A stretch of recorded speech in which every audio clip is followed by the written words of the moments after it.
Алғыс айту қазақтың асыл қасиеті. Ата бабамыз жақсылықты жасырмаған, жақсылықты ұмытпаған. Бір үзім нанға да Алла разы болсын деп, ризашылығын батаға айналдырған. Қазақ үшін алғыс әдеп, тәрбие, кісілік. Ал дінімізде шүкіршілік Раббысына деген разылығы. Берілген нығметті мойындау. Жүректің тазалығы. Сондықтан бүгін жүрегімізбен дұға етейік. Я Раббым, бізді шүкір етушілерден қыл. Берген нығметтеріңді бағалайтын сана бер.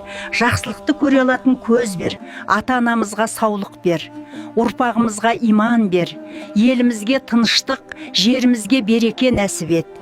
Жақсылық жасаған жанға өзің разым бол. Бізді алғыс айтуды ұмытпайтын, батамен өмір сүретін халықтан ет. Алғысымыз қабыл болсын, шүкіріміз арта берсін, берекеміз кеммесін. Алла разы болсын, әумин. Алғыс айту күні құтты болсын. Жүректен шыққан алғыс аспанға жететін дұға.